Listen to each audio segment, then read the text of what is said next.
Hi hello കൂട്ടുകാരെ, എല്ലാ കൂട്ടുകാർക്കും ചമ്പനീർ പൂവിൻ്റെ നാളത്തെ പ്രൊമോ റിവ്യൂലേക്ക് സ്വാഗതം. രേവതി ആണെങ്കിൽ സച്ചിനെ മെയിൻ്റെ കൂടി ചെയ്യുന്നില്ല കേട്ടോ. പാവം സച്ചി മനസ്സൊക്കെ തകർന്നിട്ട് ആ ഊഞ്ഞാലിൽ പോയിട്ട് ഇങ്ങനെ ഇരിക്കുകയാണ്. ആ സമയത്താണെങ്കിൽ ചന്ദ്രമതി നേരെ ബാമയ്ക്ക് കോൾ ചെയ്തിട്ട് ഇവിടെ നടക്കുന്ന കാര്യങ്ങൾ മുഴുവൻ പറയണം. ബാമേ, നീ അറിഞ്ഞോ, അധികം താമസിക്കാണ്ട് തന്നെ പൂക്കാരി ആ കൂടിയനെയും വിട്ടിട്ട് ഈ വീട് വിട്ട് പോകും.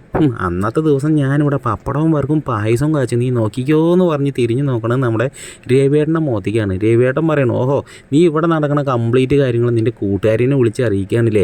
അങ്ങനെയാണെങ്കിൽ ഞാനൊരു കാര്യം ചെയ്യാം, നിന്നെക്കുറിച്ചുള്ള കംപ്ലീറ്റ് കുറ്റങ്ങളും എൻ്റെ കൂട്ടുകാരൻ അശോകനുണ്ടല്ലോ അവനെ ഇപ്പം തന്നെ വിളിച്ച് പറയാമെന്ന് പറയുകയാണ്.